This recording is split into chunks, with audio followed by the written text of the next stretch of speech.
Et on y va. Il y a beaucoup de monde? 7 à peu près, 7 personnes. Cool. Ils arrivent petit à petit, donc c'est bien.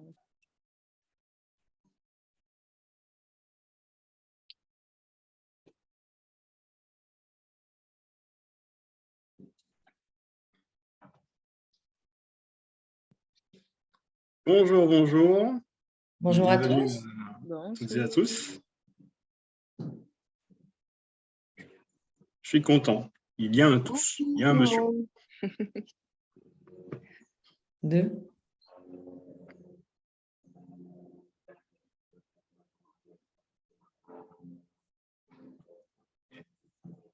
Alors. C'est bon, Tarzan, nous avons toutes les personnes qui étaient en attente déjà dans la salle d'accueil. Nous avons tout le monde. Ok. Tu lances le feu ou tu veux que je m'en charge? Allez-y, faites donc. D'accord. Bonjour et à nouveau bienvenue à toutes et à tous à cette formation gratuite du campus digital sur la formation digitale, la formation à l'ère du numérique. Nous allons passer, si je ne dis pas de bêtises, 1h30 ensemble, c'est bien ça, Tarencia, hein, jusqu'à 11h30. Aujourd'hui, les intervenants, donc il y aura Madame Vanessa Sedan. Voilà. Là, normalement, c'est là où il y a le bruit des applaudissements, les tonnerres d'applaudissements et tout ça. Faudra qu'on travaille ça. Hein. Je t'abonne. Vanessa Sedan et Tarencia. J'oublie ton nom, Tarencia. J'ai tellement envie de t'appeler Tarencia. Cabrel. Voilà. Qui seront donc avec moi, donc Alexandre Martial, pour échanger, animer avec vous lors de cette session. Alors, puisque nous n'avons pas, on n'a pas trop de monde, je vous propose, si vous voulez bien, de faire un tour de table numérique et de vous présenter. Chers participants et participantes, n'hésitez pas à activer vos caméras.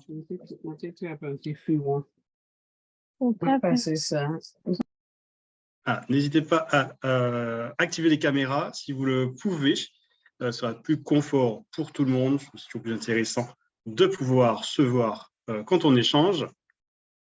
Et donc, je propose donc pour les présentations le nom et le prénom, parce que même s'il y a des indications sur la fenêtre Zoom, certains éléments ne me parlent pas beaucoup, comme utilisateur de Zoom, par exemple. Donc, le nom et le prénom, de quel département? Sur quel département vous êtes actuellement? Vous êtes aux Antilles ou en France métropolitaine. Qu'est-ce que vous attendez de cette formation gratuite et comment, voilà, je pense que c'est bien, ça vous va, mesdames? Oui? C'est très bien. Ok. On commence par Madame Corbin. Oui, bonjour, surprise, mais bonjour. Bonjour Alexandre, bonjour Madame Sedan, bonjour Tarencia et tous les autres. Donc, je suis Catherine Corbin et formatrice depuis l'année dernière et formée par Monsieur Alexandre Martial. Je veux bien que ce nom me disait quelque chose. Et donc, oui, alors cette formation, elle est importante pour moi puisque dans quelques jours, je vais animer donc une formation en distanciel. Et donc, voilà, je voulais avoir, ce sera une première fois. Je pense que je serai à l'aise, mais voilà, c'est bien d'avoir quand même une petite formation en préambule. D'accord. Merci beaucoup, Catherine. Tu es sur quel département? Ah pardon, je suis de Guadeloupe. La Guadeloupe. Merci beaucoup. Monsieur Nick LCT. Oui, bonjour, vous m'entendez bien? Alors, je vous entends faiblement. J'entends que vous parlez, mais pas suffisamment pour vous comprendre. Ok, bon, bonjour à tous, je m'appelle Nicolas et je suis depuis quelques temps le campus digital dans ses actions. Donc tout est bon à prendre, donc je viens prendre par petites touches sur les différentes On vous entend très très faiblement. contributions, puisque c'est vrai qu'on n'est pas forcément tout le temps nombreux, mais du coup c'est souvent un bel échange, donc du coup je prends. Et puis, Ok, donc de ce que j'ai... L'information plus tard. Ok, donc si j'ai bien compris, vous suivez le campus digital et puisqu'il y a des événements, vous venez participer prendre par petites touches les différents éléments avant de vous positionner sur une formation plus tard. C'est ce que j'ai compris. En tout cas, merci beaucoup d'être là avec nous. Effectivement, on n'est pas forcément hyper nombreux, mais j'ai tendance à dire qu'il vaut mieux la qualité que la quantité. Donc, l'important, c'est que nous soyons entre participants et intervenants de qualité. Et je sens que c'est le cas. Ensuite, Fleur-Auguste Kenson.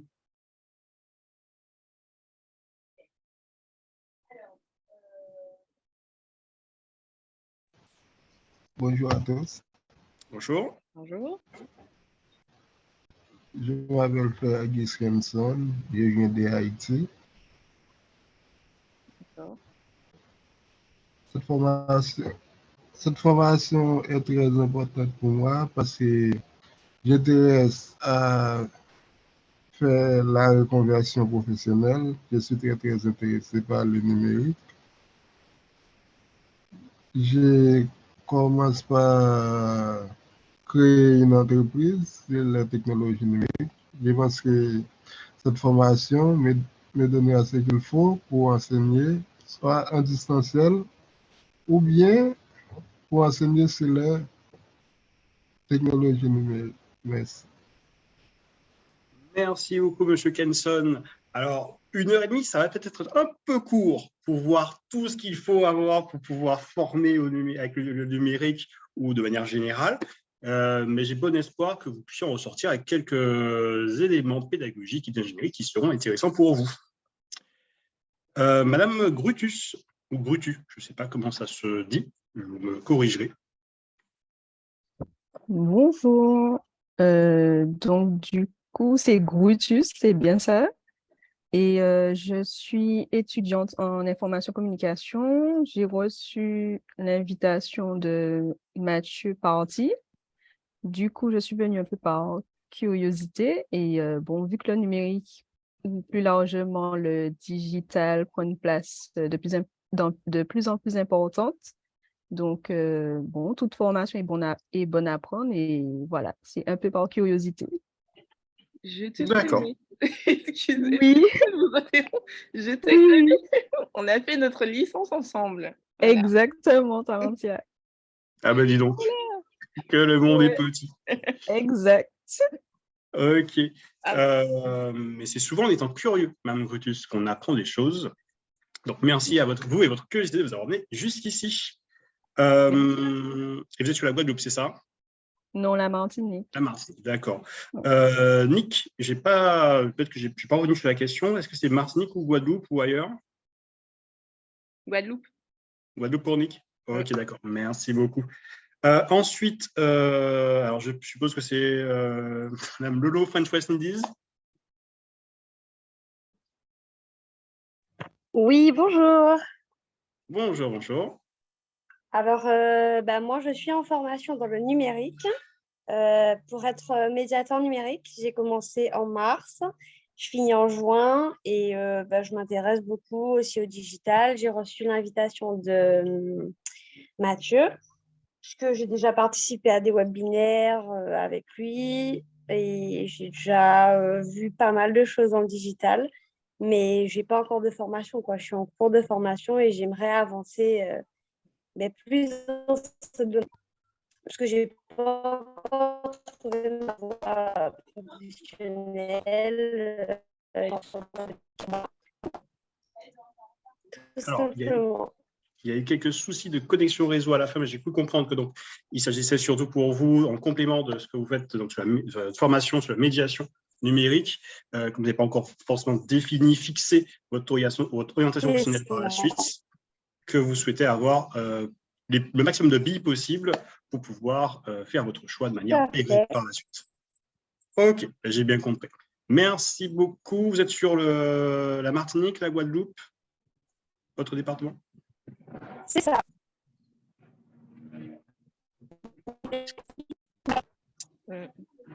Alors, la connexion ne passe pas de manière optimale pour vous. N'hésitez pas à écrire dans le chat. Je suis de la Guadeloupe. Guadeloupe. D'accord, très bien. Merci beaucoup. Merci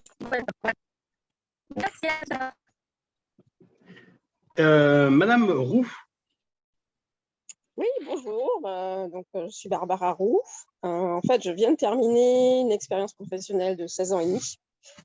Donc, je commence un petit peu à regarder ce que je pourrais faire après. Le digital étant dans l'air du temps, je voulais avoir des petits renseignements et c'est de la curiosité pour l'instant. D'accord. Vous êtes sur quel département, s'il vous plaît? La Guadeloupe.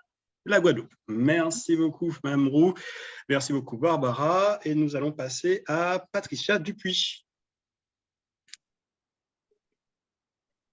Oui, bonjour. Donc, je m'appelle Patricia Dupuis. Je suis basée à Nice, en métropole. Je fais de la formation depuis de longues années. Je suis coach et formatrice.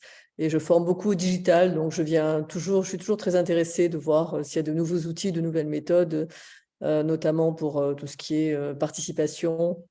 Voilà. Donc, s'il y a des outils un peu novateurs pour faire participer et engager les apprenants. D'accord. Merci beaucoup, Patricia. Et pour finir, je ne vais pas dire madame parce qu'elle m'a dit que ça la vieillit. Marie-Claude.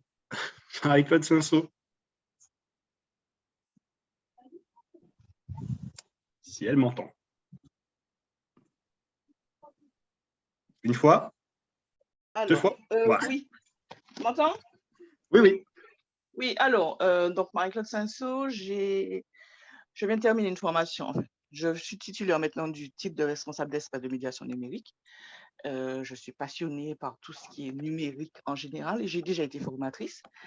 J'ai déjà suivi des webinaires, notamment avec toi et plusieurs fois avec Mathieu et ça m'intéresse toujours d'apprendre des choses nouvelles. Donc, c'est pour ça que je suis là. D'accord. Merci beaucoup, Marie-Claude. Et tu es sur la Martinique. La Martinique, c'est ça. D'accord, très bien. Merci beaucoup. Vanessa, je te laisse te présenter. Oui, merci Alexandre. Écoutez, bonjour à tous. Alors moi, je suis Vanessa Sedan. Je suis formatrice pour le campus digital, essentiellement sur la formation de formateurs, mais également sur une formation Calliope. Et parce que j'en ai fait ma spécialité depuis 3 ans, c'est Calliope. Je mange, je dors, je vis Calliope. Donc voilà, et j'ai le bonheur d'être également jury pour le campus digital sur les sessions Guadeloupe et Martinique pour la formation de formateurs. Ok, merci. J'ai fait la version brève. Hein. Comment? J'ai fait la version brève. Oui, parce que là, si on commence à sortir tous les éléments. Tarencia, même si je pense que tout le monde te connaît, je vais te représenter rapidement également. Bon, normalement, tout le monde me connaît, mais si vous ne me connaissez pas, alors moi, je suis Tarencia. Je suis Success Manager du campus digital et aussi commercial. Donc, du coup, pour tout ce qui concerne les formations, ce sera moi que vous aurez dans un premier temps. Je vais y arriver. Dans un premier temps, si vous êtes intéressé par une formation. Donc, vous m'aurez au téléphone et je serai votre premier contact. Voilà. Merci beaucoup, Tarencia. Et donc, Alexandre Martial, pour ma part, formateur depuis 2019, formateur salarié, formateur indépendant, ancien responsable de formation également en Guyane l'année dernière et partenaire du campus digital depuis le lancement en 2020. Et qui a le plaisir d'animer, de co-animer en tout cas, les formations de formateurs. Et nous avons Mme Michalon qui nous a rejoint. Le micro est coupé. Oui. Voilà, Oui. c'est le grand classique. Oui, bonjour. Désolée pour le retard, je n'arrivais pas à me connecter. Donc, Peggy Michalon, je suis consultante RH et consultante en insertion professionnelle. J'ai été formatrice. J'ai prodigué des cours de RH dans un centre de formation pendant 3 mois. Et là, j'envisage de suivre la formateur de formateurs pour justement prodiguer des cours de RH, de ressources humaines. D'accord, très bien. Vous êtes sur quel département? Vous êtes sur quel département, Mme Michalon? Pardon, sur la Martinique. La Martinique. Votre nom et votre prénom ne me sont pas totalement étrangers et inconnus. Je n'ai pas encore réussi à situer où, mais ça me parle. De même, il me semble qu'on se connaît, oui. Bon, de toute façon, j'ai une mémoire de poisson rouge. Vous êtes où, vous? Je suis sur la Martinique. Oui, mais il me semble qu'on se connaît, oui. Oui, On va peut-être passer en privé et on verra, mais il me semble qu'on se connaît. Ok. Alors, on va rentrer dans le vif du sujet. De manière générale, les éléments de prise de parole, n'hésitez pas à réaliser l'interaction, lever la main pour que vous voulez prendre la parole ou à interagir dans le chat si c'est plus pratique pour vous. J'aurai une préférence, et je pense que c'est le cas aussi pour Vanessa, pour les échanges en verbaux. Donc, n'hésitez pas. Sur la thématique, on a peut-être des points de vue qui vont être différents. Les opinions, ça se respecte. On peut ne pas être d'accord avec l'autre, mais on est toujours dans le respect de l'information transmise ou de l'opinion transmise. Donc, on garde ça en tête et on fait tous en sorte que tout ça se passe de manière polie, cordiale et bienveillante. Alors, sur la thématique, c'est une vaste thématique que nous avons à traiter. On va commencer par une question. Vanessa, pour toi, est-ce que pour toi, former à distance, c'est forcément former avec le numérique? Je pense aujourd'hui, inévitablement, pour pouvoir générer les interactions, comme on fait là aujourd'hui, hein, clairement, on se connecte à des gens.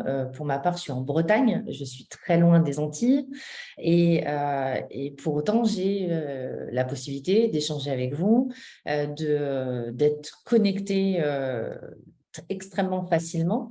Donc, moi, aujourd'hui, le numérique fait partie totalement de mon quotidien et je pense que tous autant qu'on est, le jour où le confinement est tombé, on est tous à un moment donné, plus ou moins rentrés dans le numérique.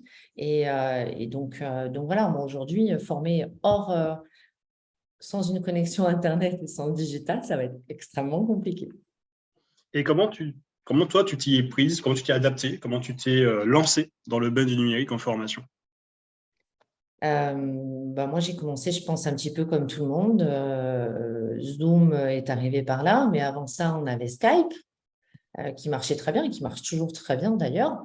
Voilà, je pense que c'est pas à pas, c'est-à-dire que moi, j'ai commencé par faire un petit peu de visio, comme tout le monde. Alors, un coup, c'était des réunions, après, c'était des apéros Zoom, parce qu'on a connu ça aussi. Mais pour mes formations, ouais, c'est essentiellement Zoom. Et à ça, après, j'ai rajouté des outils numériques pour rentrer en totale conformité avec Calliope, puisque quand on est organisme de formation, on est entre guillemets, obligé de passer par là si on veut bénéficier des financements.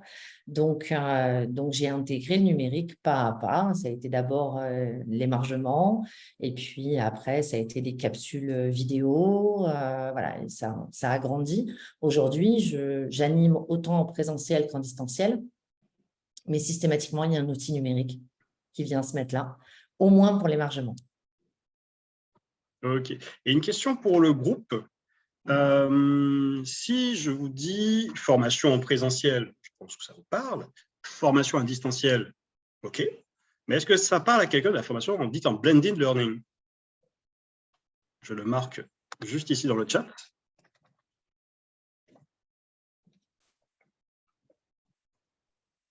Oui, c'est le mix des deux. Mais le mix des deux.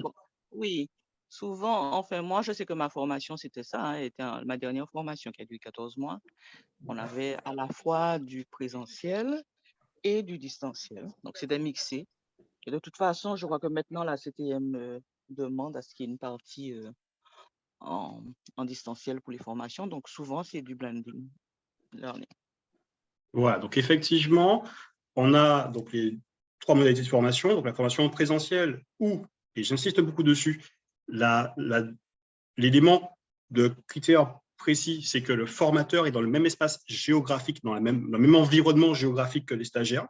D'accord? On est tous au même endroit, formation en présentiel.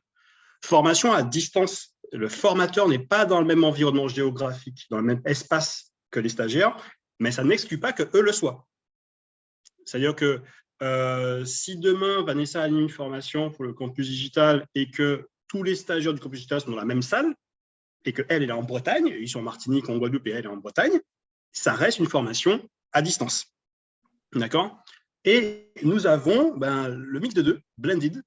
Pour certains ou certaines, ça fera peut-être penser au blender, qui est une sorte de mixeur. Hein. C'est le même principe. Hein. Blend, c'est mixer, c'est mélanger.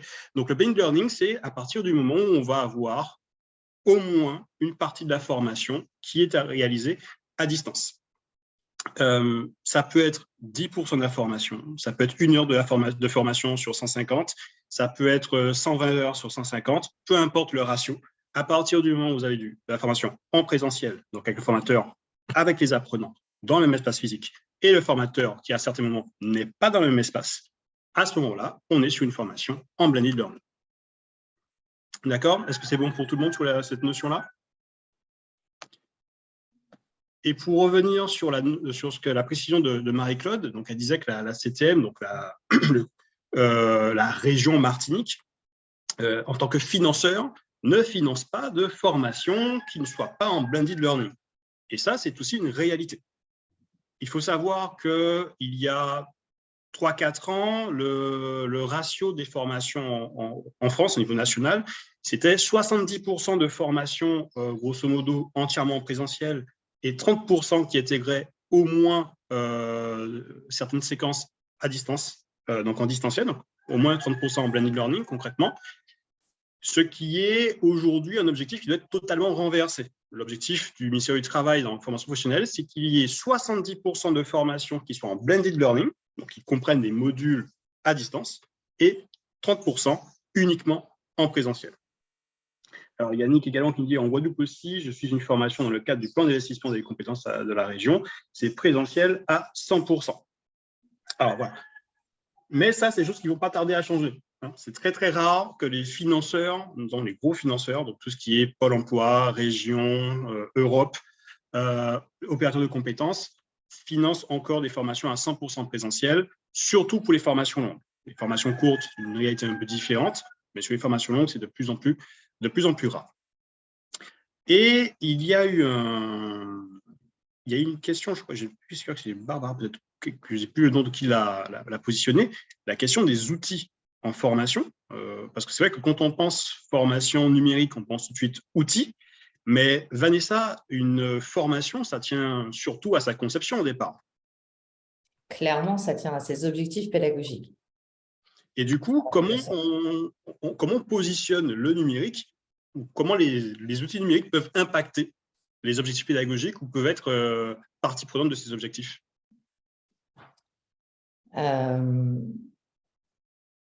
En fait, clairement, nous,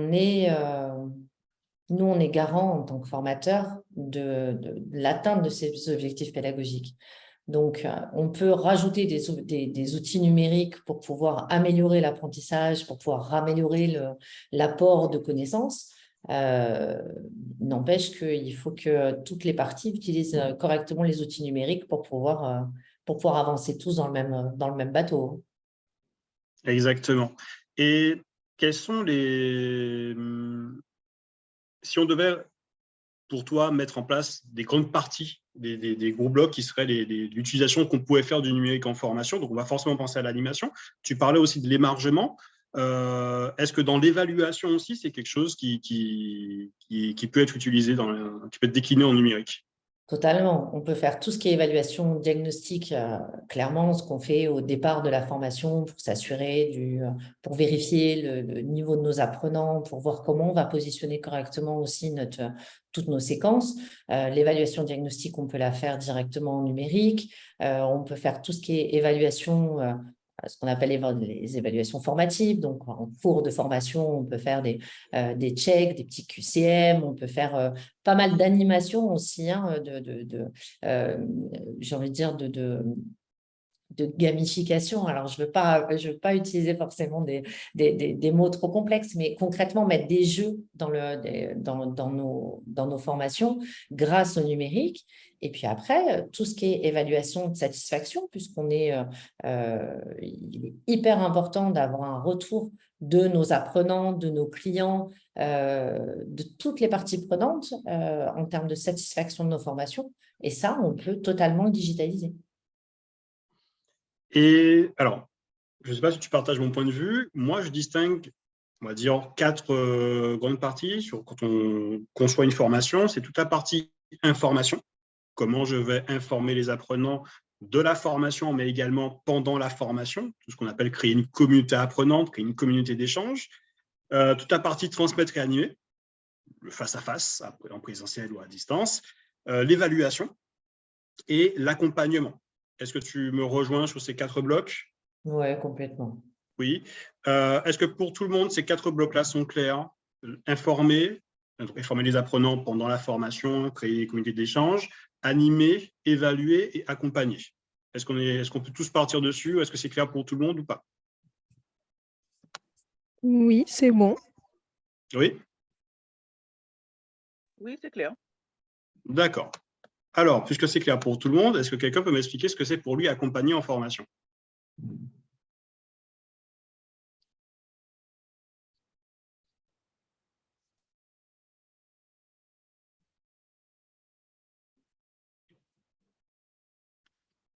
Ah, tiens. Oh, il y a du silence. Il y a des questions comme ça qui attirent le silence, c'est étrange, mais tout le monde m'a dit que c'était compris. Donc, du coup, alors. Oui, Moi, je veux bien intervenir. Ah, pardon, désolée. allez-y, En allez-y. fait, parce que je suis en fait en formation en présentiel à Jarry avec Pôle emploi aussi. Donc, du coup, le formateur, oui, nous informe, nous laisse faire un peu les exercices, nous explique l'avenir un peu de ce qu'on fait, qu'est-ce qu'on peut avoir comme métier, etc., quoi. Donc, il y a vraiment un accompagnement, un suivi. Donc, on n'est pas livré à nous-mêmes, on teste. Après, il nous donne la réponse une fois qu'on a terminé, en fait. Donc, voilà, quoi. Donc, je trouve que c'est vraiment pas mal. Et il y a des postes à ouvrir dans le numérique. Parce qu'il disait que il y a des postes en Guadeloupe de formateurs, de médiateurs numériques, mais pas de responsables numériques. En métropole, il y en a beaucoup, mais en Guadeloupe, il n'y en a pas. Donc, c'est vraiment un métier d'avenir, c'est-à-dire qu'il faudrait ouvrir des structures pour avoir des responsables numériques.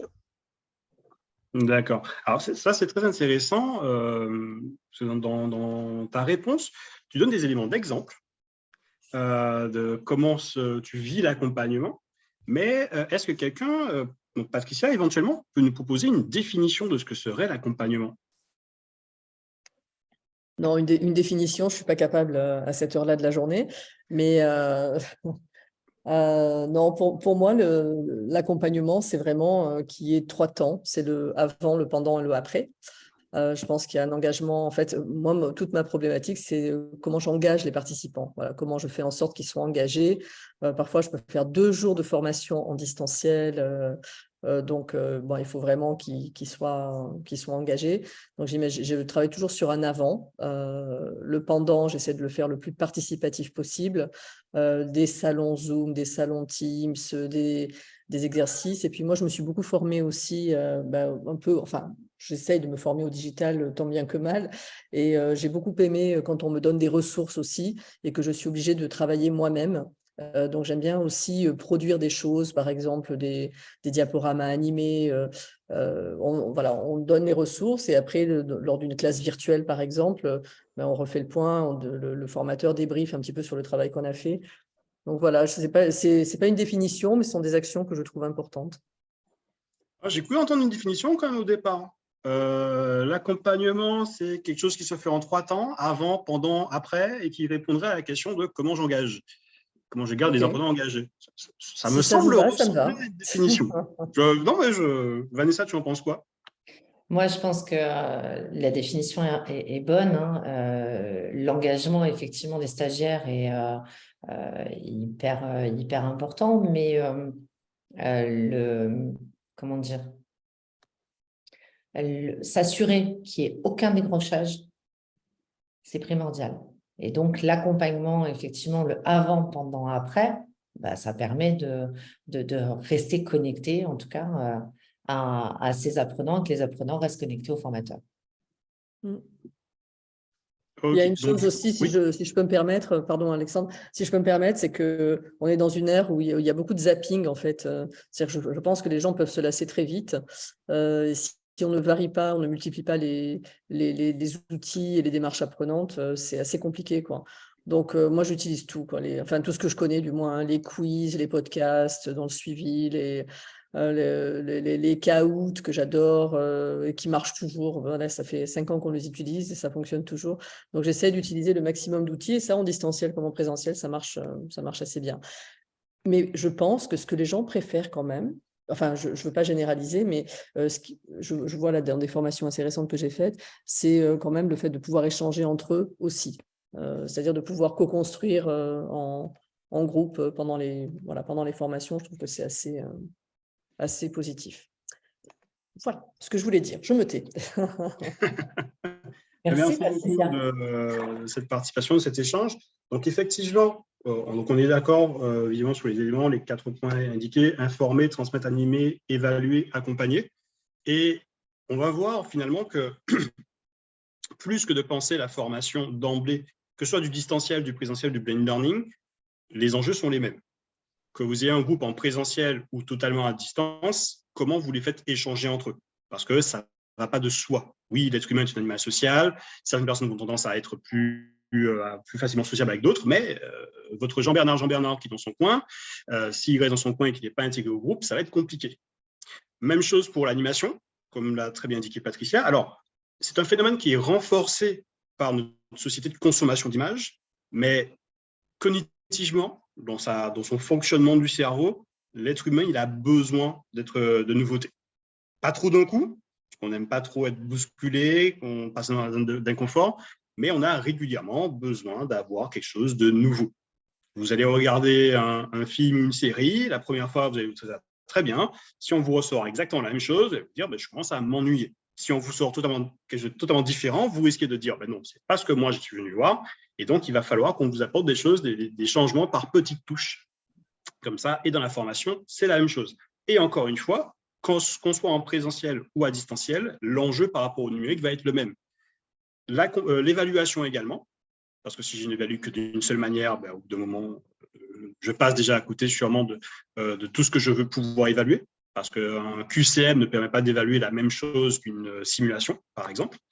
Et sur l'accompagnement, donc comment garder les apprenants engagés et comment rester présent, soi, en tant que formateur, pour pouvoir identifier les difficultés, remédier les difficultés que peuvent rencontrer les différents apprenants. Ça, c'est une vraie question.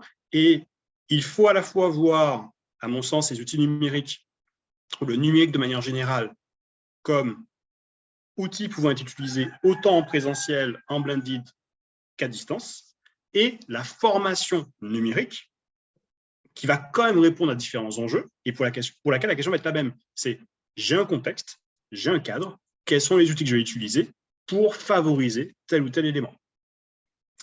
Vous parliez plusieurs d'entre vous ont parlé d'outils qu'ils connaissaient d'applications. On a entendu parler de Kahoot, on a parlé, Vanessa, tu as parlé de Zoom, de Skype. Petit tour de table numérique, qu'est-ce que vous connaissez pour tout un chacun, qu'est-ce que vous connaissez comme outil numérique que vous avez déjà vécu ou utilisé en formation? Google Meet. Google Meet, donc qui est un outil de visio. Oui, et tous les outils Google, Google Docs, Sheet. C'est ce que j'en prends en ce moment. Ce qu'on va faire, c'est que pour chaque outil, on va essayer de les rassembler. On va essayer d'identifier où est-ce qu'ils sont. Est-ce qu'ils sont plutôt sur informer? Est-ce qu'ils sont plutôt dans tout ce qui est créé de l'échange entre les stagiaires et le formateur? Est-ce que c'est plutôt sur l'animation? Est-ce qu'on est plutôt sur l'évaluation ou sur l'accompagnement? Donc, Google Meet et les outils de visio, ce serait pour vous, on le mettrait où?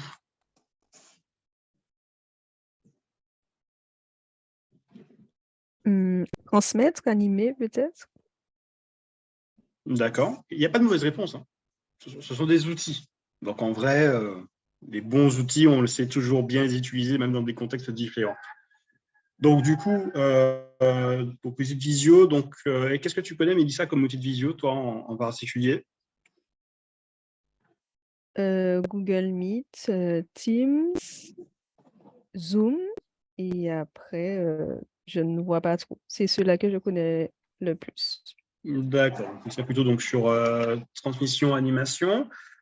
Alors, Lolo, je n'ai pas ton prénom. Je n'ai pas retenu ton prénom, Laura, désolé. désolée. Ah, rappelle-moi le prénom, pardon. Laura.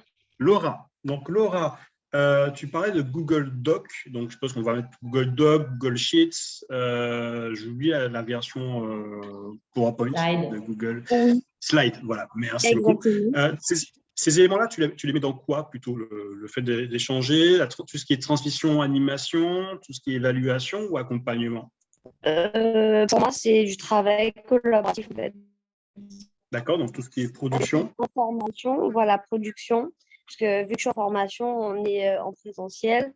Donc, c'est un outil où on est tous ensemble. Mais on peut travailler tous ensemble sur le même document.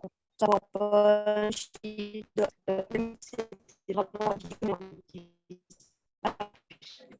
Alors, c'est vraiment dommage, Laura, mais on ne t'entend pas bien.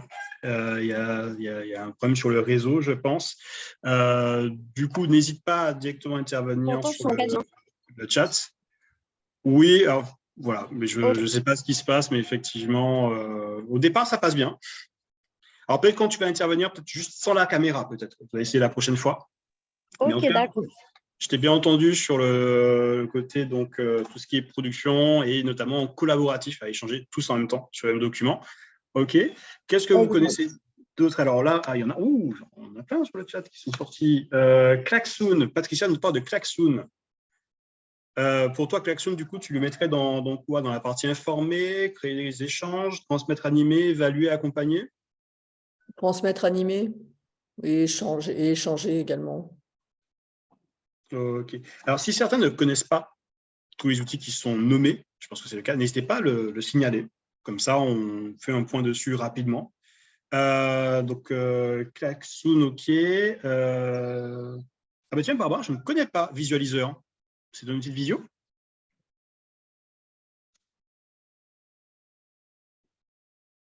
Barbara?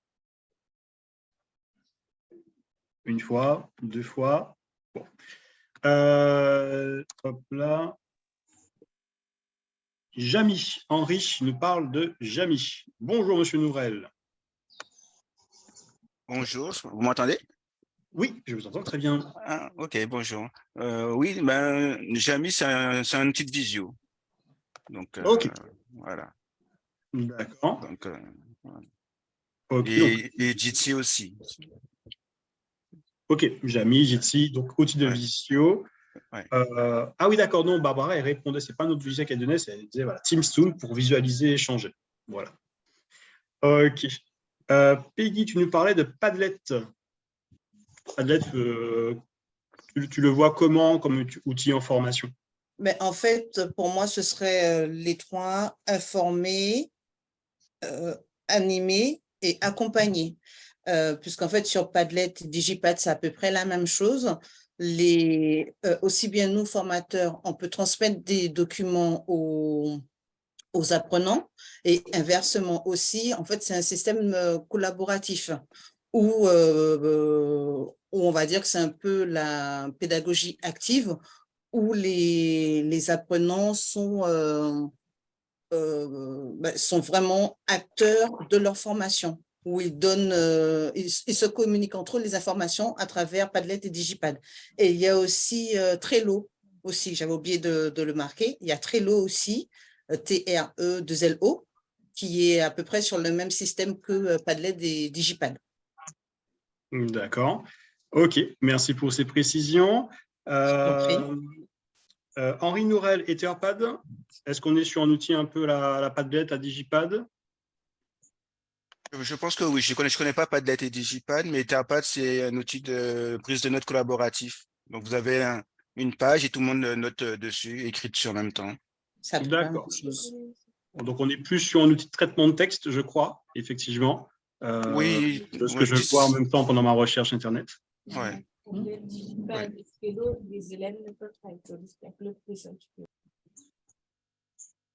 Alors, pardon, c'est Barbara, je vois, qui avait la parole. Ah non, c'est pas moi. J'ai entendu quelqu'un parler de Pas d'être Trello, je crois, non? Je deviens fou. Ça. Donc, du coup, on a Catherine qui me parle de WooClap également. Alors, WooClap, du coup, Catherine, ça sert à quoi? Comment tu l'utilises, toi, ou comment tu l'as utilisé en formation? Oui, très bien. Effectivement, je l'utilise en formation et en fait, c'est assez intéressant parce qu'il y a une interaction et il y a un visuel en temps réel, si je me trompe, hein. L'animateur, enfin le formateur et l'apprenant peuvent échanger. Enfin, le formateur peut voir en temps réel ce qu'écrit l'apprenant, si je ne me trompe pas. Alors, sur WooClap, je ne suis pas certain que ce soit possible. Ah non, Je crois que c'était pas celui-là. c'est la réponse qu'on voit. Ah. Oui, mais Fleuragus, c'est aussi l'objectif, hein, c'est qu'on puisse partager parce que, et vous allez voir, c'est l'un des points qui va être l'un des points de conclusion de la formation quand on va faire le tour tout à l'heure.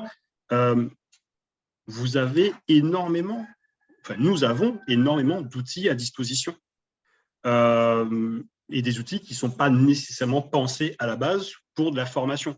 Trello, par exemple, c'est concrètement à la base un outil de suivi de projet. Avec on peut mettre des dates. Pour ceux qui ont connu ça, c'était les grands, je crois que ça s'appelle les cabanes, les tabanes, oui le nom. C'est des grands panneaux avec des petites affichettes en carton pour dire, ben voilà, à telle date, c'est toi qui dois faire telle chose avec les couleurs orange. Il y avait ça dans les établissements scolaires notamment. Mais voilà, Trello, c'est ça, mais en numérique. Mais quand un outil, par nature, il peut avoir plusieurs utilisations. Tout dépend de votre vision des choses, de comment vous voyez votre environnement de travail, de comment vous ouvrez aussi à une certaine créativité. Parce que c'est sûr que si vous donnez à quelqu'un une cuillère et que lui, il reste dans sa boîte, une cuillère, c'est pour verser des ingrédients du café dans ma tasse à café tous les matins, s'il ne pense qu'à ça, sa cuillère ne va lui servir qu'à ça. Sauf que peut-être qu'un jour, il va se dire, du coup, ma cuillère, elle me sert aussi à touiller. L'air de rien. J'y avais jamais pensé, mais elle peut me servir à touiller. Et puis, elle peut me servir à manger aussi, tiens. Et puis, elle va peut-être me servir à... Et ainsi de suite, à faire une catapulte, par exemple. Et donc, il y a tous ces éléments-là. C'est votre sensibilité au numérique, parce que ça aussi, c'est quelque chose qu'on va sûrement aborder rapidement, parce qu'on n'a pas le même rapport au numérique. On n'a pas grandi dans le même environnement numérique. Moi, j'en parle souvent à mes stagiaires en disant... Donc moi, je suis de Martinique, j'ai grandi à Martinique. J'ai connu l'arrivée de Canal+, donc du bloc décodeur numérique. J'ai connu l'arrivée du premier téléphone portable. Maintenant, on est sur des smartphones. C'est quelque chose qui... J'ai moins de 40 ans. Tout va très vite, de plus en plus vite. Et quelqu'un qui arrive aujourd'hui et qui doit manipuler un smartphone, pour la plupart d'entre nous, ce sera très intuitif. Mais pour quelqu'un qui devrait découvrir un smartphone aujourd'hui, il buggerait beaucoup. D'accord ? Donc, c'est aussi l'objectif de pouvoir partager tous ces éléments-là. On va se laisser un temps, je pense, à partir de 11h15 pour voir quelques outils en partage d'écran, voir comment ils sont positionnés, échanger un peu sur comment ils peuvent fonctionner en formation. Est-ce qu'il y en a d'autres qui ont des outils à partager éventuellement ? Sandrine, pourquoi Sandrine ? Vanessa ? Pourquoi Sandrine ? Qui est Sandrine? Je ne sais pas qui est Sandrine. Écoute, voilà. Moi, j'ai un stagiaire qui m'a fait découvrir parce que c'est ça aussi la richesse de la formation, c'est l'échange. Et même si on est là pour transmettre nous notre savoir, vous avez tous plein de savoirs à transmettre. Donc, moi, j'ai un stagiaire qui m'a communiqué Plickers. Et Plickers, ça peut s'utiliser dans les écoles, dans l'enseignement même supérieur, mais ça peut aussi s'utiliser dans la formation pour adultes. Et la modalité, elle est assez drôle. Le fonctionnement, c'est chacun a une carte avec une espèce de QR code dessus et en fonction de l'orientation qu'on met, soit à l'horizontale, soit à la verticale, ça donne une réponse différente. Donc, c'est plutôt original. Ok, oui, effectivement. Mais moi, je ne connaissais pas non plus. Je vous mets le lien. Et là, ouais, je vais regarder effectivement et ça a l'air super sympa. On a Henri aussi qui nous parle de Mattermost. C'est une sorte de Slack. D'accord, mais qu'est-ce que c'est que Slack? Pour ceux qui ne connaissent pas. C'est une sorte de plateforme de chat, mais en plus évolué, on va dire, avec plus d'options. Possibilité de faire des canaux des canaux de discussion. Et ils ont rajouté plein d'outils par-dessus. Partage d'écran, oui, le chat, etc. Ok, d'accord. Merci pour le partage, Henri. Et alors, je suis assez surpris. Il y a un outil qui, je pensais, serait sorti. Je suis sûr, un outil que vous utilisez quasiment toutes et tous quotidiennement. WhatsApp. Exactement. WhatsApp, mais oui, on l'utilise. Ben, WhatsApp, à la base, c'est quoi? Enfin, pas à la base. Qu'est-ce que c'est? C'est un moyen de communication. On s'envoie des messages. On peut créer des groupes. Et ben, donc, du coup, pour transmettre des informations ou amener les apprenants à échanger entre eux, ben, c'est possible sur WhatsApp. D'accord? Il y a des choses comme ça. De plus en plus, vous voyez aussi des capsules TikTok qui peuvent servir aussi à faire passer un message ou à une information ou un point clé. On aurait pu faire un TikTok sur les 3 types de formation présentielle, learning et distanciel, par exemple. Il y a de plus en plus de créateurs de contenu qui passent par ces canaux-là pour proposer une approche différente. D'accord. On a aussi Instagram. Dernièrement, j'ai vu un post Instagram que j'ai commencé à suivre d'ailleurs, d'un historien qui abordait les éléments historiques avec un langage de la rue, concrètement. Hein. Ça peut déboussoler un peu au départ, mais c'est aussi un moyen de jouer de la vulgarisation. Et le message, il restait très clair. D'accord. Donc, tous ces éléments-là, encore une fois, il faut bien comprendre que si vous partez, à mon sens, hein, et si vous partez du principe que vous allez avoir une boîte à outils toute faite, avec des outils qui servent parfaitement en formation, vous allez sûrement la trouver. Il y a des gens qui travaillent dessus parce que ça peut rapporter des sous, donc il n'y a pas de souci. Maintenant, un outil, l'outil ne fait pas l'artisan. L'épée ne fait pas le guerrier, la couronne ne fait pas le roi, l'outil ne fait pas l'artisan. Si vous avez un marteau, tous les problèmes, ce seront des clous.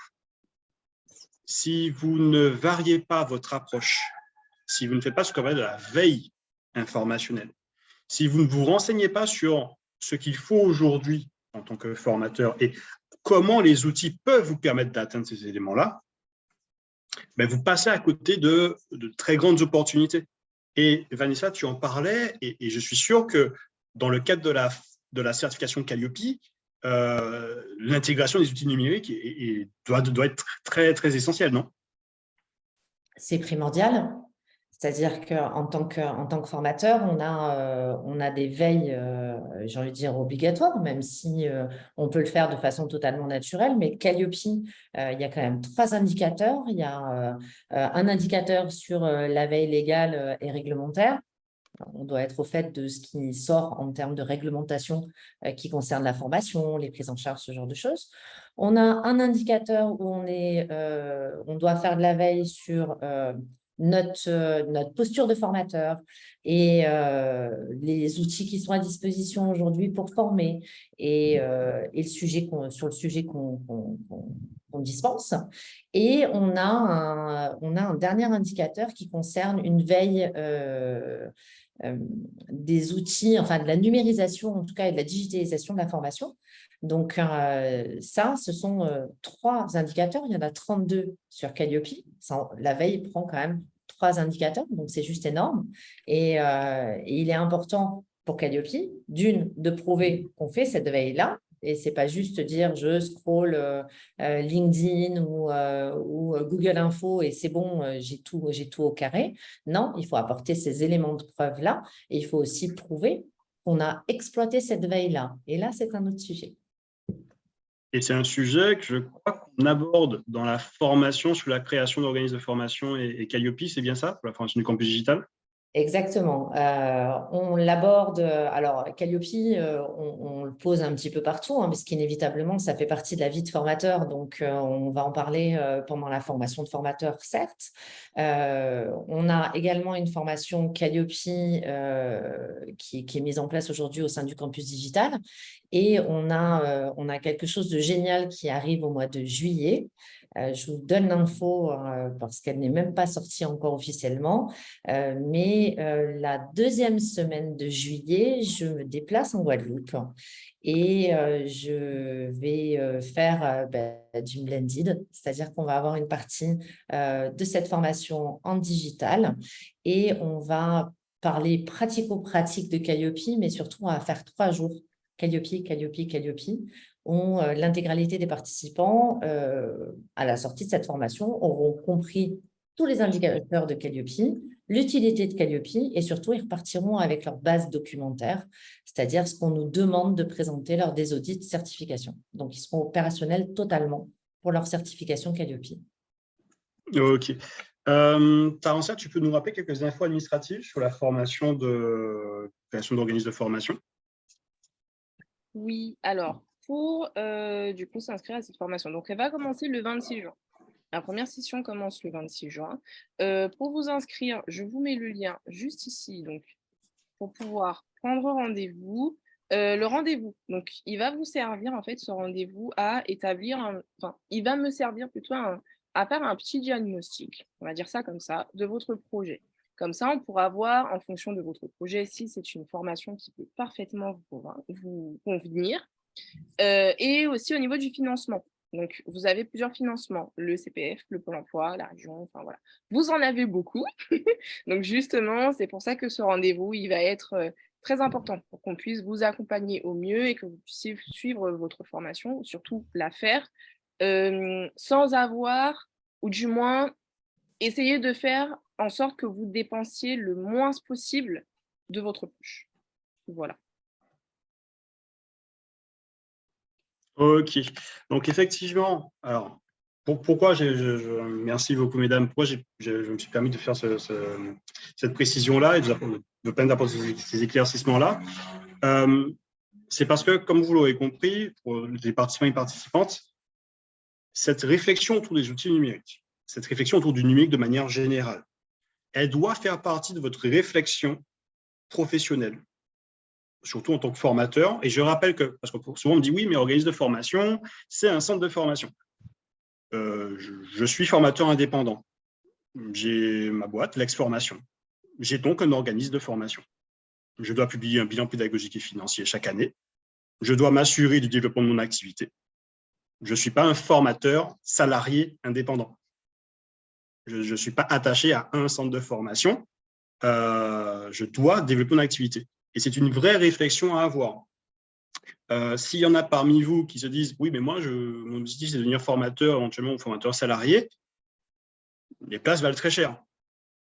Les centres de formation qui peuvent proposer des contrats, ce sont les centres de formation qui sont assurés d'avoir des actions de formation longues qui vont tomber parce que les financeurs financent des actions de formation sur 3 à 5 ans, mais les places valent très cher et les contrats, généralement, sont surtout des CDD de 6 à 8 mois, 10 mois en fonction des durées de formation, en sachant que même un CDI sur un centre de formation, en fait, vous êtes sur un CDI jusqu'à ce que le marché se tarisse. D'accord? Parce que si vous êtes sur un centre de formation sur lequel j'ai travaillé en Guyane, par exemple, vous travaillez avec Pôle emploi et la région, même la Martinique. Si un financeur dit au bout des 5 ans du marché, OK, on va relancer un marché et que le centre de formation ne réussit pas à obtenir le marché, du coup, il n'y a plus d'action. Donc, même si vous êtes en CDI, il n'y a plus d'action, vous êtes en chômage économique, licenciement économique. D'accord? Donc, ça doit faire partie de tout votre positionnement. Et je pense aussi aux personnes qui ne sont pas directement rattachées à la formation. Je pense par exemple à Laura, qui indiquait qu'elle était médiatrice numérique et qui indiquait qu'il manque des choses sur le numérique. Mais ça aussi, ça va faire partie de notre réflexion sur comment j'utilise les outils numériques pour me positionner. Et puisque la formation est un domaine où il y a des financements conséquents, il faut voir aussi quelles sont vos cartes à jouer. Donc, très intéressant de pouvoir suivre des formations comme celle du campus digital sur la création d'organismes de formation, sur la formation de formateurs. et même de manière générale, comme vous avez compris, tous les éléments de formation gratuite, en plus de votre veille, pour pouvoir définir votre identité face au numérique.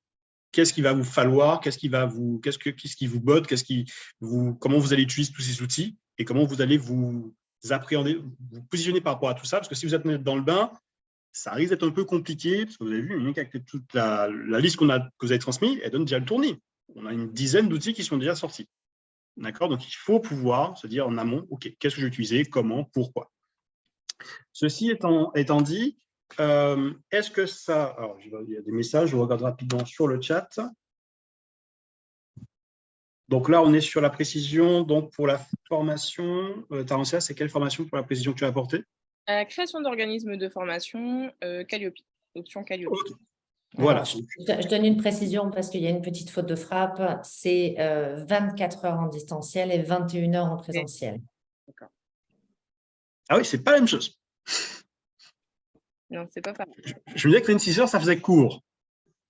Je dis ça va être très, très, très intense. Voilà, c'est tout autant intense, mais en 45 heures. C'est ça. Voilà.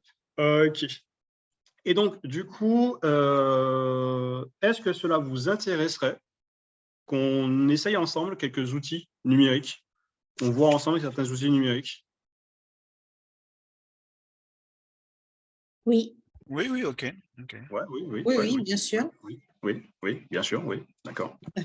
J'ai posé une question bête, c'est ça? Ça. Mais n'oubliez pas qu'il n'y a pas de question bête. Il n'y a que le risque de devenir bête à force de ne pas se poser de questions, de ne pas tenter des réponses. Okay. Alors, sur quoi je vais vous emmener sur WooClap. Alors, ça va être le mot expérimentation.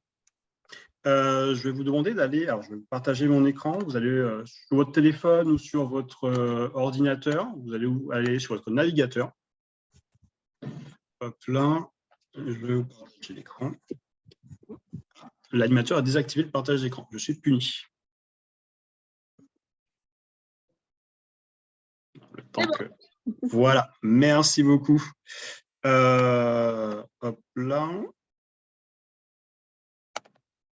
Donc, vous allez sur votre navigateur. J'attends que la page s'affiche pour vous. Voilà. Et vous allez taper dans votre barre de recherche WooClap, W-O-O-T-L-A-P. Vous lancez la recherche. Voilà, W-O-O-C-L-A-P. Alors, quand vous allez cliquer sur le lien, il va vous amener sur cette page-là. Alors, moi, je suis en anglais de base, mais en haut à droite, vous pouvez changer la langue. Donc, vous avez espagnol, italien, néerlandais, français et allemand. On va partir en français. Et vous avez soit option de vous connecter, de vous inscrire. Mais pour l'instant, je vais juste vous faire vivre une activité sur WooClap. Donc, je vais vous donner un code dans quelques secondes qu'il faudra taper ici. Est-ce que tout le monde est arrivé à la page de connexion WooClap avec l'onglet jaune? Oui. Donc, je vais vous donner un code dans quelques secondes et que vous allez devoir taper ici. Il va directement vous le mettre en majuscule, hein, donc ne vous occupez pas de la casse. Alors, hop là, je trouve juste l'activité que je vais vous faire faire et je vous donne le code.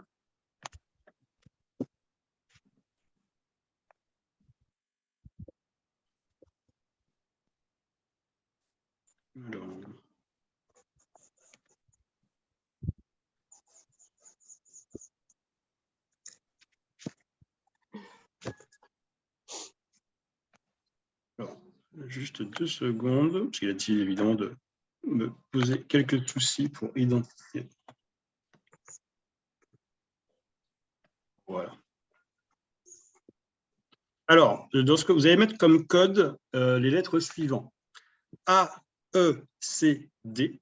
Donc A comme alpha, E comme écho, C comme Charlie, D comme delta.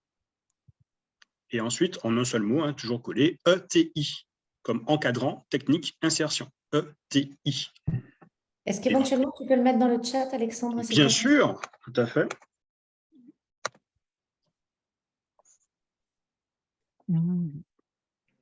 Voilà.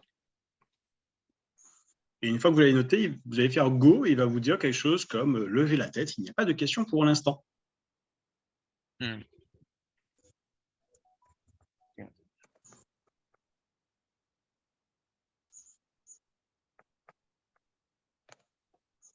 C'est bon pour vous?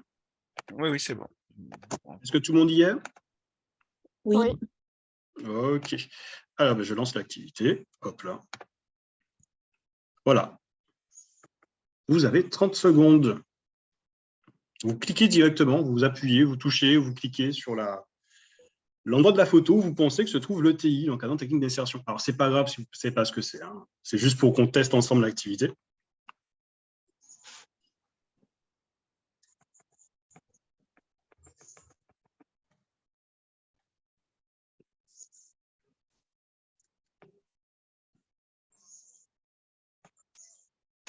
Voilà. Donc, vous avez répondu et voilà. Ceux qui ont la bonne réponse ont été identifiés. D'accord. D'accord. Donc là, on a un exemple d'activité qui est identifié sur l'image. Ah, c'est génial. Donc, WooClap, alors je vais vous montrer l'envers du décor.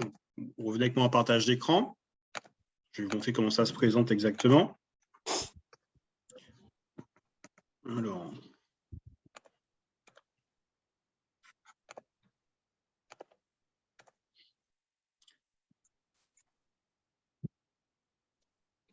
Donc voilà, voici ce que le formateur voit, moi en tant que formateur. Donc j'ai lancé les éléments, j'ai les éléments de réponse. Comme je n'ai pas demandé de connexion obligatoire, donc je ne sais pas qui a répondu, d'accord, mais ça fait partie de l'objectif de l'activité. Je n'ai pas besoin de savoir qui avait répondu pour pouvoir mettre en place l'activité. Et donc voilà, moi j'ai mon corrigé. Et si je viens en arrière, voilà comment ça se présente. Vous avez, on va revenir même au départ. Donc, quand vous vous connectez, vous arrivez sur les éléments, vous pouvez créer un événement ou en importer un. Ce qu'ils appellent un événement, c'est, si vous voulez, une salle. Alors, la difficulté avec WooClap plus généralement, c'est que c'est une version freemium. Depuis 2-3 ans, il n'y a la possibilité que de créer deux événements, je crois, et 3 activités par événement, ce qui restreint pas mal l'intérêt de l'outil, mais qui peut être sur des éléments très ponctuels quand même intéressant à utiliser. Et qui va permettre, quand vous créez un événement, de créer tout un tas d'activités. Donc, soit des QCM, soit des nuages de mots, des questions ouvertes, des sondages, des diapos, des brainstorming, des éléments d'association. Donc, vous avez les questions, les réponses, les personnes doivent associer. Trouver sur l'image, c'est ce que vous avez fait.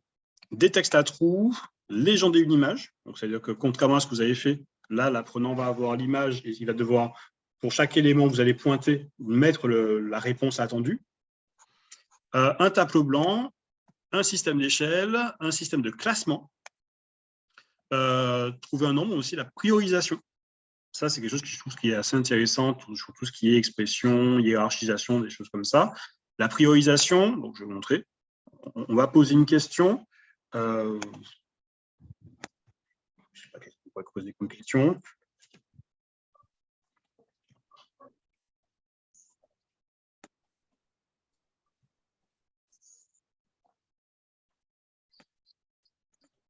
Voilà, à tout hasard. Ensuite, dans les réponses que vous allez proposer, donc vous allez mettre autant de réponses que vous le souhaitez, et les apprenants ils vont devoir répartir 100 points entre les différentes réponses. Et ils doivent absolument toutes les répartir. Donc ça, c'est très intéressant pour voir comment les personnes se représentent l'importance de tel ou tel facteur, de telle ou telle situation. Ça peut être utilisé aussi en évaluation de satisfaction. On dit, voilà, vous avez 100 points à répartir, voici les différents critères sur lesquels je vais avoir votre retour, et les personnes vont pouvoir exprimer leur retour par rapport à ce type d'activité-là. D'accord? Et comme vous avez vu, c'est assez simple d'accès pour les apprenants. Mais par rapport au... alors, non, ce n'est pas que pour les formateurs. L'outil, alors tout ce que je vous montre, c'est du freemium.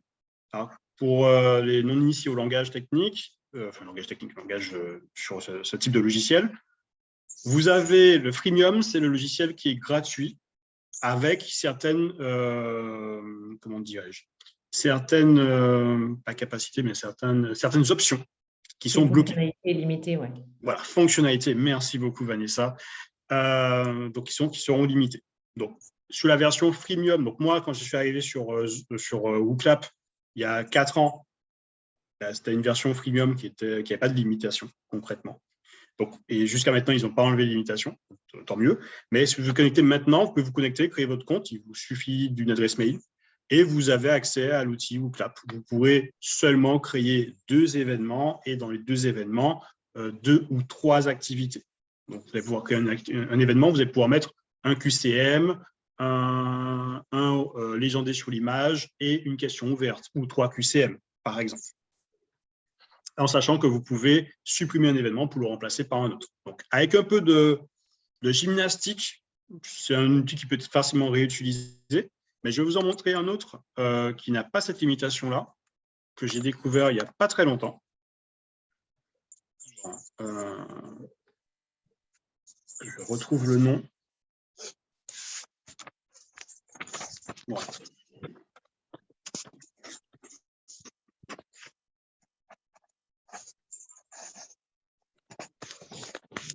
Donc, on repart en partage d'écran. Et donc, c'est un outil qui s'appelle Word Wall, donc le mur de mots en français. D'accord, vous avez le nom ici. Et qui va permettre, donc, hop là,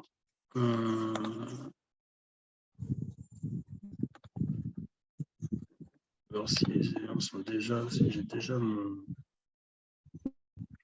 Voilà. Donc, il va permettre de créer tout un tas d'activités parmi les suivantes. Donc, tout ce qui est appareillé, donc des éléments à gauche à repositionner avec une glisser-déposer vers les éléments clés. Hein, ça peut être pour des définitions, des images, ces choses-là. Des quiz, des cartes aléatoires, trier par groupe, trouver la correspondance, les anagrammes, les paires, les mots manquants. Donc, je n'ai pas encore pu vraiment mettre la main dans le cambouis et aller voir tout ce que peut faire l'outil ou jusqu'où on peut le pousser. Mais il y a pas mal de choses qui me semblent. Alors, on est vraiment sur une approche assez ludique, assez, je veux dire, directe dans le ludique. On ne va peut-être pas pouvoir aller aborder sur des éléments très, très, très élaborés en termes de notions et de concepts. Mais pour réveiller un groupe, pour dynamiser un point, ou pour réaliser une évaluation sur le pouce, on va dire, ça me semble être un outil qui peut être très intéressant. Donc là, vous avez la partie gratuite. Et en dessous, vous avez la partie donc, qui est payante, concrètement, avec différents outils comme ça. Est-ce qu'il y a quelqu'un qui connaissait cet outil-là déjà ou pas? Non, non. Moi, je ne connaissais pas et ça a l'air cool. Non, je ne connaissais pas non plus. OK. Alors, un autre outil que je vais vous montrer, on va sortir les outils liés à l'interaction. Je vais plutôt vous montrer maintenant un outil qui est lié à la structuration d'une action de formation en ligne. Est-ce que tu peux remettre sur le chat, s'il te plaît, le nom? Oui, Merci. bien sûr, oui. Hop là. Hop là. Donc, voilà. Et je vous mets déjà le nom du prochain outil que je vais vous montrer. Il s'appelle donc Parcourou. Est-ce qu'il y en a qui connaissent Parcourou éventuellement? Non, non. Non. Parcourou, c'est un outil entièrement gratuit. Alors, il faut l'inconvénient entre guillemets de Parcourou, c'est qu'il faut que vous ayez déjà votre ingénierie en tête. Il faut que vous sachiez ce que vous allez faire. C'est plus un outil de structuration qu'un outil comme WooClap qui va permettre de faire les activités directement. Donc, je vous montre comment ça fonctionne. Donc, une fois que vous tapez Parcourou sur Internet, hop là, le temps que ça s'affiche pour vous.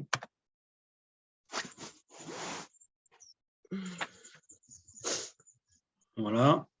Vous allez pouvoir, donc, vous avez vu, il ne m'a pas donné d'adresse mail. Hein. Vous aurez seulement besoin d'une adresse mail pour pouvoir recevoir le lien pour accéder à votre parcours ou le partager. Et donc, quand je vais créer un parcours, il va tout de suite me proposer, est-ce que je veux un modèle, donc soit le vide, soit le parcours mixte, présentiel ou distanciel. On va aller voir ce qu'il nous propose en parcours mixte.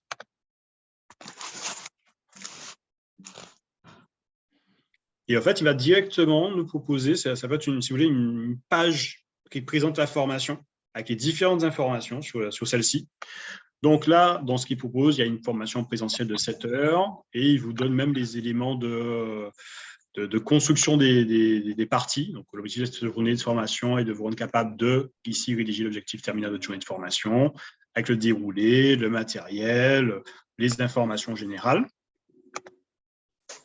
Et vous allez pouvoir, vous, modifier ou agencer tous les autres éléments. Donc, si je veux ajouter une étape pédagogique, donc je dis, tiens, je veux ajouter un document que les stagiaires pourront télécharger ou pourront consulter. Donc, voilà. Il me laisse ici mettre mes informations sur le document. Donc,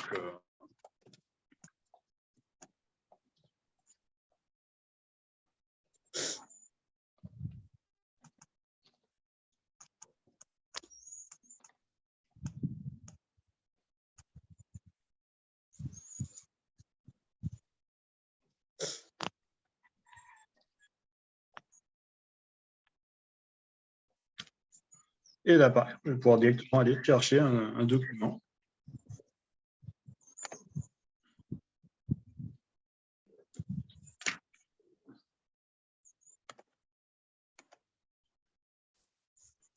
Je peux indiquer aussi le temps de lecture prévu du document.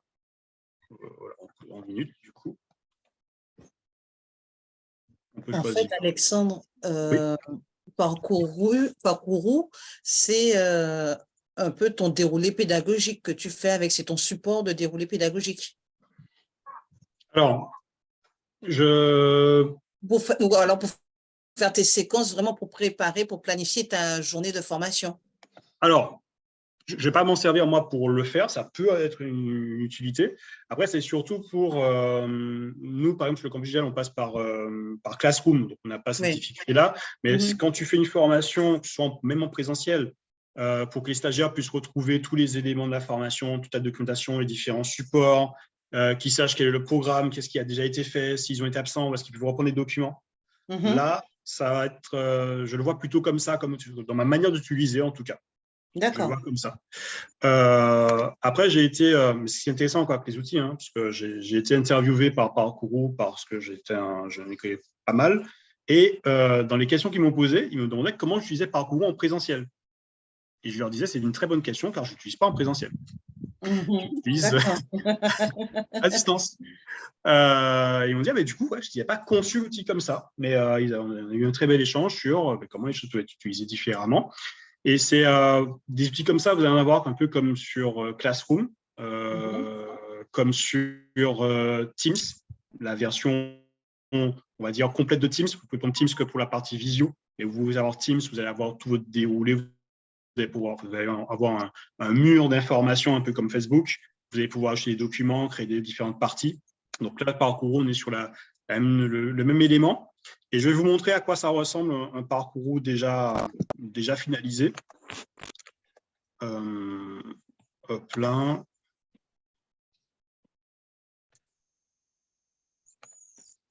Alors, je retrouve un élément.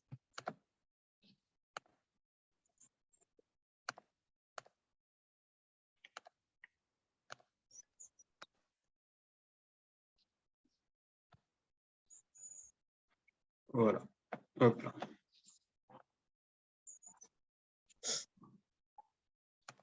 Bon, là, pour le coup, il y aura le nom du centre de formation pour lequel le parcours a été réalisé. Donc, c'est le centre de formation AECD. Il m'avait proposé au départ, j'intervenais aussi pour eux, donc formateur sur les titres professionnels, et ils avaient besoin de quelqu'un pour intervenir sur la Martinique, sur la partie dédiée au premier secours, la prévention, qui est obligatoire sur les formations longues financées par Pôle emploi sur la Martinique et la Guadeloupe. Sauf que moi, je ne pouvais pas me dupliquer à l'envi. Et donc, du coup, je leur ai proposé d'avoir cette formation-là, qui a été utilisée autant en Guyane qu'en Martinique. Et donc, là, vous êtes vraiment l'interface du stagiaire. Il reçoit le lien et il a donc la durée totale de la formation qui est ici, qui est le cumul de toutes les informations que j'aurais mis en termes de prise d'information. Et là, donc par exemple, le lancement de la séance, il y a directement un lien YouTube. Alors, ouais, soyez indulgents, c'était le confinement sur la chevelure, c'est pas ça du tout. Mais alors, évidemment, on a la pub YouTube qui va venir nous embêter. Hop là. Voilà. Voilà. Moi, j'ai enregistré ma vidéo en amont. Voilà, j'ai enregistré ma vidéo, je l'ai mis sur YouTube, je mets le lien sur le parcours et dès que le stagiaire clique sur lancer, il a l'information. Là, il a tout le chapitrage de la formation. Donc, on est sur le modèle du PSC1 concrètement, hein, avec toutes les différentes parties à laquelle il peut accéder dans l'ordre dans lequel il le souhaite. Donc là, les étapes, on a l'objectif, donc avec juste l'élément, hein, il y a juste ça à lire, et il y a des activités. Donc là, une activité de découverte, donc il peut lire l'intitulé d'activité, les consignes à prendre en compte, et quand il va le lancer, directement, ça va ouvrir l'activité. Donc là, c'est un lien vers un Google Forms. Et il remplit le Google Forms. Il l'envoie, et il continue. D'accord ? Les éléments, apport de connaissances, et à la fin, il a son évaluation globale. Voilà, on va lui demander de télécharger un document qui est une étude de cas. Concrètement, il télécharge et il répond sur un document texte qu'il renvoie par la suite au formateur. Donc là, on a du lien vidéo, donc là, les vidéos que j'ai enregistrées moi-même. Soit on a du lien vidéo sur des vidéos qui étaient déjà sur YouTube. Hop là. Voilà.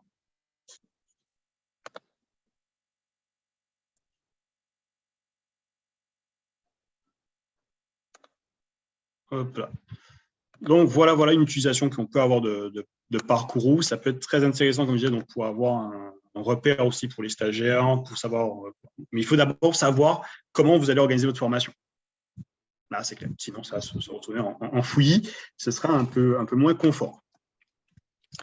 Est-ce qu'il y a un dernier outil que je peux voir avec vous avant la fin de la formation?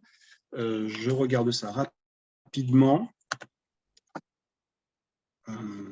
Je vous dis ça tout de suite.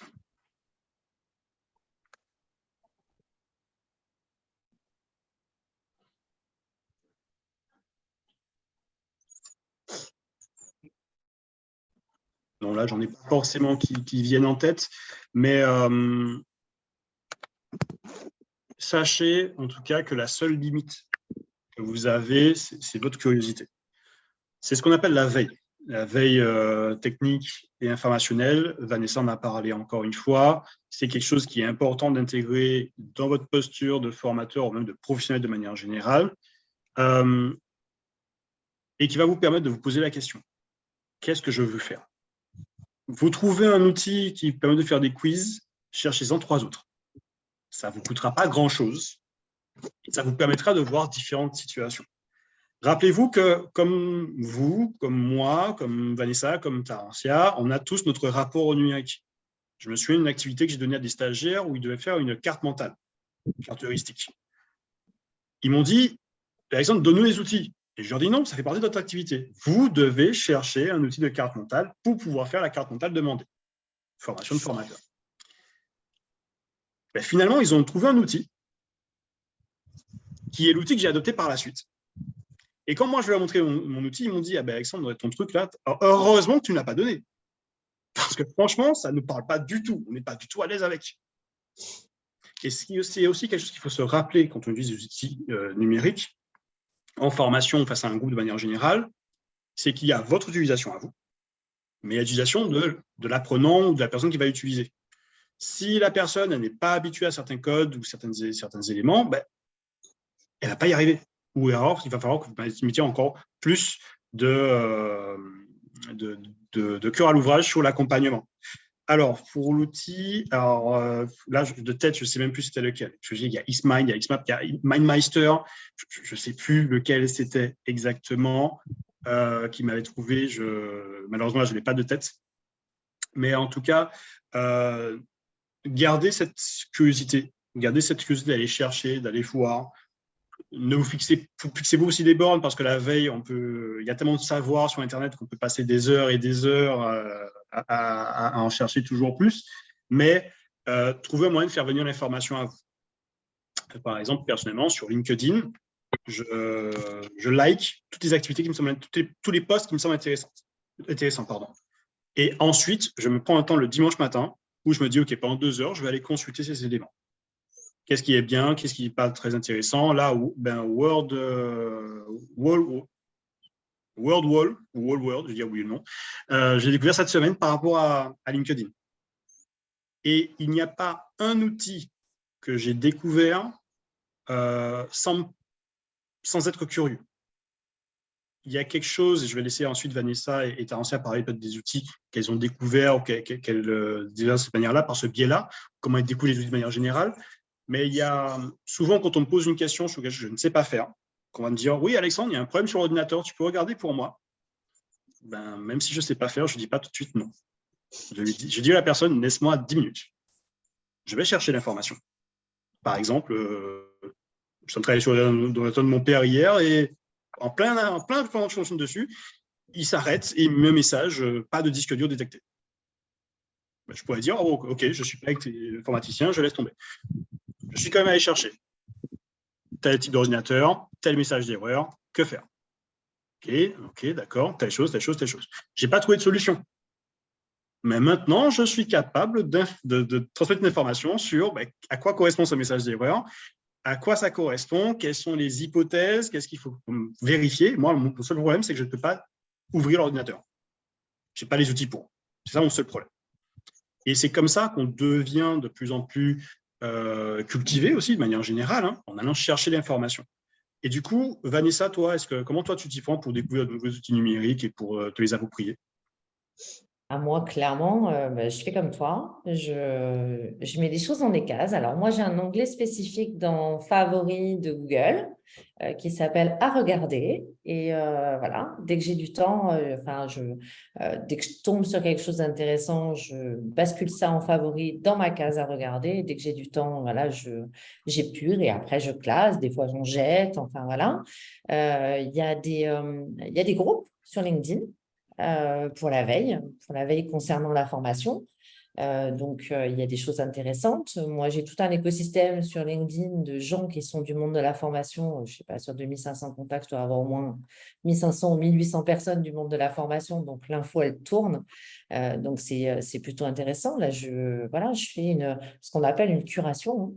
Je vais aller piocher dans Internet tout ce qui peut m'intéresser, tout ce qui peut me servir, tout ce que je vais pouvoir utiliser. Et puis, j'ouvre grand mes yeux et mes oreilles aussi, parce que ça marche super bien.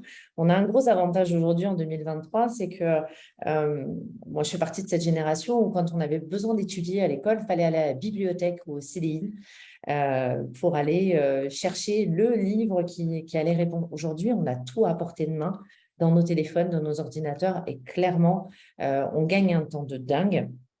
On n'a plus besoin de se préoccuper d'horaire ou quoi que ce soit. Et on trouve tout. Moi, je dis toujours, Google est mon meilleur ami. Voilà, je vais chercher. J'ai une grande curiosité comme Alexandre. Donc, partant de ce principe-là, voilà, je vais chercher, farfouiner pour trouver ce qui m'intéresse, ce qui peut m'aider. L'idée aussi des outils numériques, c'est de gagner en performance, des fois en travaillant moins. Et ça, c'est hyper intéressant quand on peut optimiser les heures, quoi. Ça, c'est génial. Donc, voilà. Ok, merci Vanessa. Et toi, Taransia, même si tu n'es pas encore formatrice, mais pour tous les postes, pour tous les métiers, aujourd'hui, la veille est importante. Comment toi, tu prends pour découvrir de nouveaux outils ou te les approprier? Alors, donc, soit en général, la plupart du temps, je fais appel à l'intelligence collective. C'est-à-dire que j'ai d'autres personnes autour de moi qui utilisent des logiciels, du coup, je pose des questions, voilà, j'utilise les leurs, du coup. Mais si moi, par exemple, dans mon organisation, j'ai vraiment besoin d'un outil simple et que je puisse m'approprier quand même assez rapidement, je fais mes propres recherches, donc c'est en fonction de mon besoin, en fait. Donc si j'ai besoin d'organiser ma journée, je vais aller chercher un logiciel, pareil, je tape sur Google, je vais aller chercher un logiciel qui va me permettre d'organiser ma journée. Bien sûr, je ne m'arrête pas au premier lien que je trouve, je clique un peu partout, voilà, je cherche aussi, je fais ma petite veille et en fonction du logiciel que je trouve le plus simple pour moi, je l'essaye. Voilà, j'essaye, je ne m'arrête pas non plus au fait de juste lire, ce qu'il contient. Je le télécharge, je l'essaye, s'il ne me convient pas, donc je le désinstalle et j'en réinstalle un autre. Voilà, donc je teste vraiment, les différents logiciels que je trouve. Voilà. D'accord, merci beaucoup. Donc, du coup, avant de vous laisser la parole, chers participants, pour savoir que vous avez trouvé cette formation gratuite, un rappel des points clés qu'on a abordés aujourd'hui. Donc, tout d'abord, l'utilisation, le rapport numérique, l'utilisation des outils numériques est définie de la conception, de la réflexion sur la formation et même sur sa posture de formateur et son rapport à la formation. Les outils numériques ne sont que des outils.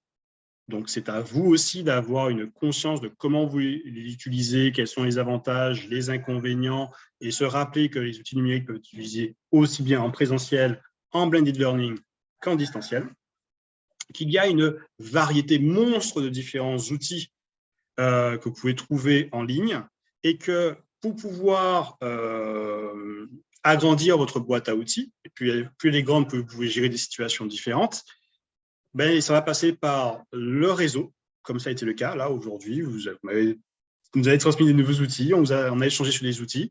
Le réseau, l'expérimentation, le test. N'oubliez pas quand vous testez un outil, de le tester en tant que formateur, mais aussi en tant qu'apprenant. Moi, j'ai un compte spécialement pour ça, où je crée un compte et je me connecte dessus pour voir à quoi ça ressemble. Parce que surtout si on est à distanciel, l'apprenant qui dit « oui, alors mais je ne comprends pas, ça ne marche pas ». Alors oui, qu'est-ce que ça veut dire, ça ne marche pas? Et comme ça me permet de moi me situer où est-ce que la personne est censée être. Quand tu arrives, est-ce que tu as tapé WooClap? Oui, sur ton navigateur de recherche. Est-ce que tu as bien marqué tout en haut à gauche WooClap? Tu as cliqué dessus? Oui. Donc là, normalement, tu as une bande bleue tout en haut. Il y a un rond jaune au milieu. En haut à droite, c'est marqué EN ou FR. Est-ce que tu es bien à cet endroit-là? Pour expliquer ça, c'est que je sais à quoi ça ressemble. D'accord? Et en tout cas, faites confiance aussi à votre capacité d'apprentissage. N'oubliez pas les leviers de la formation, parce que ce n'est pas toujours évident d'apprendre tout seul, et c'est toujours mieux d'apprendre en groupe, avec un encadrement et un accompagnement de qualité, ce qui est le cas au campus digital. Je vous rappelle que Vanessa donc, anime une formation en blended learning, on fait le lien avec ce qu'on a vu tout à l'heure, en juin, sur donc, créer son organisme de formation, avec un bon module spécifique sur Calliope. Et ça, c'est très important aujourd'hui, parce que, comme elle a dit, c'est quasiment, moi je dis, vous ne pouvez pas avoir de financement public sans Calliope aujourd'hui. Donc, pour avoir accès à la formation, mais du coup, il y a le lien de rendez-vous avec Tarantia qui va pouvoir échanger avec vous sur la formation.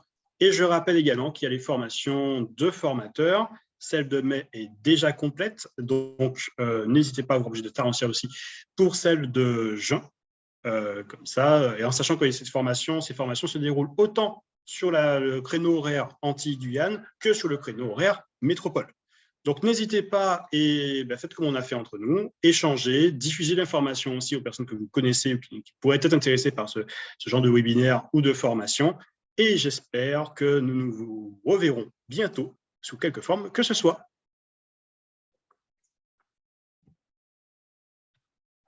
Merci Alexandre. Merci à tous pour votre participation. C'était top. Passez une belle fin de 1er mai. Merci à tous. N'hésitez pas à prendre rendez-vous. J'ai vu la question de Laura. Et comment y avoir accès donc, à la formation? Prenez rendez-vous. Voilà, prenez rendez-vous. Je vous aurai toutes les informations, tout ce qu'il vous faut précisément lors de ce rendez-vous, en fait. Donc, la formation, le programme de la formation, le tarif de la formation, les différents moyens de financement en fonction de votre profil. Vous aurez vraiment tout à partir pendant cet entretien. Voilà. Donc, n'hésitez pas. Et s'il y a quelque chose dont vous aimez vous rappeler sur cette vidéo, elles sont publiées sur YouTube, comme tous les webinaires, toutes les formations gratuites du campus digital. Aidez-nous à faire monter le référencement du campus digital sur YouTube, parce que quand vous tapez campus digital, c'est pas nous qui sortons au premier, c'est pas bien. Donc aidez-nous à Haïti, à Nice, en Martinique, en Guadeloupe. Merci. Alors je vois tous les merci pour les informations. Merci à tout le monde, merci à vous participants, parce que sans vous, ce ne serait pas la même chose. Merci à Vanessa encore une fois pour la justesse et la pertinence des interventions et de ton apport d'information. Et merci Tarantia d'être sur le pont 1er mai pour participer à cette visio. Moi, je suis un grand malade, donc voilà. Mais voilà, merci Tarantia et merci Vanessa de votre disponibilité. Au revoir et excellente journée à vous. Bonne journée. Au revoir. Bonne journée, merci. Ouais. Merci, au revoir. Merci, au revoir.